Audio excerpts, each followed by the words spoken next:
అన్నాడు. రోగాలు వచ్చే దశ, టీకాలు వేయించే దశ ఏది అని అన్నాడు. సో ఏమిచ్చింది ఆప్షన్? జనన పూర్వ దశ, శైశవ దశ, పూర్వ బాల్య దశ, ఆల్ అబోవ్ అని అన్నాడు. సో ఇక్కడ చూసినట్లయితే జనన పూర్వ దశ చూసినట్లయితే సో తల్లి గర్భంలో ఉన్నప్పుడు అంటే పిండం ఏర్పడ్డప్పటి నుంచి 0 to 9 months కదండి. అంటే ఈ 9 నెలల లోపల సో శిశువు లోపల ఏమేం జరుగుతాయి?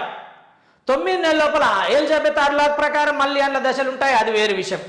సో ఇది జనన పూర్వ దశ, ఓకేనా. దెన్ శైశవ దశ చూసినట్లయితే జన్మించినప్పటి నుంచి 2 సంవత్సరాల వరకు ఉన్నటువంటి దశనే శైశవ దశ లేదా ఇన్ఫాంటసీ స్టేజ్ అంటారు. ఈ శైశవ దశ లోపల ఏం జరుగుతుంది అని అంటే శైశవ దశ లోపల సో శిశువు క్రమంగా చూడడానికి ముద్దుగా ఉంటాడు కాబట్టి ఈ శైశవ దశనే ముద్దు గొలిపే దశ అంటారు. ముద్దు గొలిపే దశ, క్లియర్ అండి?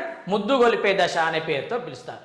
సో శైశవ దశలో పాలదంతాలు ఏర్పడతాయి అంటే దంతాలు రావడం ప్రారంభమిస్తాయి కాబట్టి సో పాలదంతాల యొక్క సంఖ్య 20. పాలదంతాలు ఏర్పడడం ఏ దశలో జరుగుతుంది అంటే శైశవ దశలో జరుగుతుంది.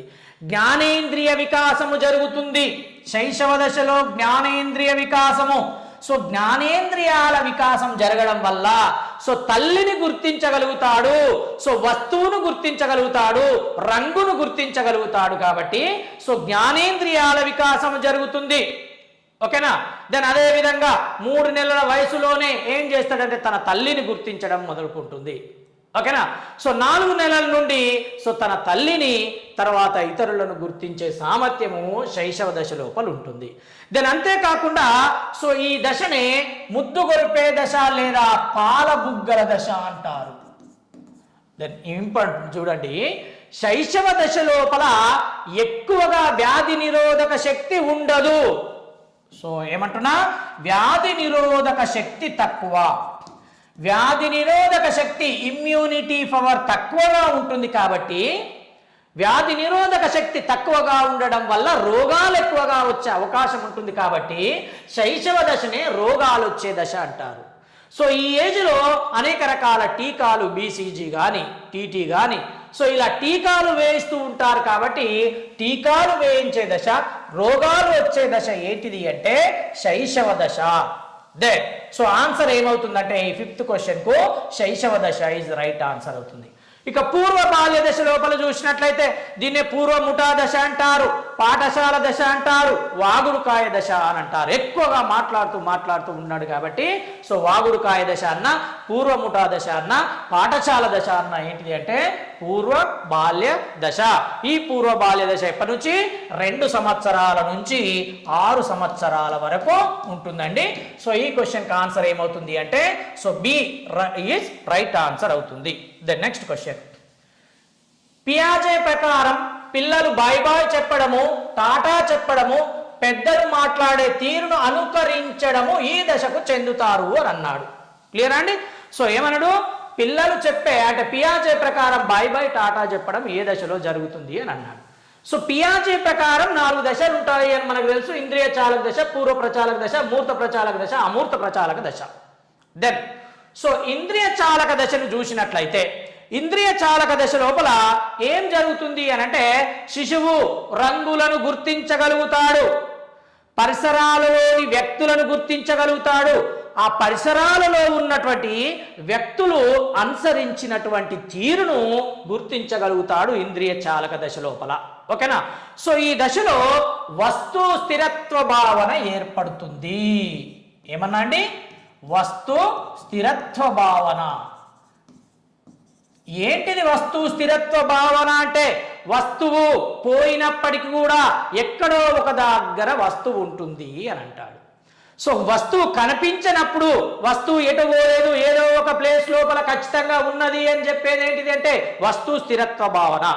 సో వస్తు స్థిరత్వ భావన ఏ దశ లోపల మనం గమనించవచ్చు అంటే ఇంద్రియ చాలక దశ, ఓకేనా. సో అంటే తన గురించి కానీ తన తల్లి గురించి కానీ కనిపించినటువంటి వస్తువును గురించి కానీ వెతకడము పియాజే ప్రకారం ఏ దశ అంటే ఇంద్రియ చాలక దశ. ఈ ఇంద్రియ చాలక దశ లోపల పియాజే ప్రకారము సో 0 నుంచి 2 ఇయర్స్ వరకు, ఎప్పుడండి 0 నుంచి 2 ఇయర్స్ వరకు ఉన్నటువంటి దశనే పియాజే ఏమంటాడంటే ఇంద్రియ చాలక దశ అనే పేరుతోటి పిలుస్తారు. ఓకేనా? సో శబ్దాలను చేయగలుగుతాడు, రంగులను గుర్తించగలుగుతాడు, వస్తువులను గుర్తించగలుగుతాడు, కనిపించని వస్తువును గురించి వెతుకుతాడు ఇంద్రియ చాలక దశ లోపల. కాబట్టి ఈ దశలోనే సో బై బాయ్ చెప్పడము, టాటా చెప్పడము, పెద్దలు మాట్లాడినటువంటి తీరును అనుకరించడం అనేది ప్రారంభమవుతుంది. కాబట్టి పియాజే ప్రకారము సో ఈ క్వశ్చన్కి ఆన్సర్ ఏమవుతుందంటే ఇంద్రియ చాలక దశ అనేది సో పియాజే ప్రకారము ఇంద్రియ చాలక దశ అవుతుంది. బై బై టాటా చెప్పడం. ఇక పూర్వ ప్రచాలక దశ లోపల చూసినట్లయితే ఈ పూర్వ ప్రచాలక దశ లోపల సర్వాత్మక వాదం ఏర్పడుతుంది. ఏంటండి? సో సర్వాత్మక వాదం పూర్వ ప్రచాలక దశలో ఎప్పుడు సో 2 to 6 ఇయర్స్ వరకు ఉంటుంది, అంటే 6 to 7 ఇయర్స్ వరకు. సో ఇక్కడ సర్వాత్మక వాదము అని అంటే సర్వాత్మక వాదం అంటే సో అన్ని వస్తువులకు ప్రాణం ఉంటుంది, సర్వాత్మ అన్నింటికి ప్రాణం ఉంటుంది. కాబట్టి సో బొమ్మకు స్నానం చేయించగలుగుతాడు, బొమ్మతో ఆటలాడగలుగుతాడు, కాబట్టి అన్నింటికి ప్రాణం ఉంటుంది అని చెప్పడం ఏంటిది అంటే సర్వాత్మక వాదము ఉంటుంది. దెన్ ప్రతిభాసాత్మిక వాదము, ఒకటి సర్వాత్మక వాదము, రెండేదో ఏమంటుందండి ప్రతిభాసాత్మిక వాదము. ప్రతిభాసాత్మిక వాదం ఏంటిది? ప్రతిభాసాత్మిక వాదము అంటే నిజమైన వస్తువు కానప్పటికీ నిజమైన వస్తువు లెక్క భావించడం. అంటే కర్రను తుపాకీగా భావిస్తాడు, అగ్గిపెట్టెలు ఒకదానింపడ ఒకటి పెట్టి రైలుగా భావిస్తూ ఉంటాడు. ఓకేనా? కుర్చీ మీద కూర్చొని బుయ్యి అని అంటాడు, ఇది పోతుంది రైలు పోతుంది అంటాడు. అంటే నిజమైన వస్తువు కానప్పటికీ నిజమైన వస్తువులాగా భావిస్తే దాన్ని ప్రతిభాసాత్మక వాదం అని అంటారు. దెన్ అహం కేంద్రవాదం కూడా పూర్వ ప్రచాలక దశలోనే ఉంటుంది. అంటే ప్రాణం లేనటువంటి వాటికి ప్రాణాన్ని ఆపాదిస్తూ ఉంటాడు. ఓకేనా? సో దెన్ ఇక కన్జర్వేషన్ భావన, పదిలపరుచుకునే భావనలన్నీ కూడా దేంట్లోకి వస్తాయంటే పియాజే ప్రకారం పూర్వ ప్రచాలక దశలోకి వస్తాయి.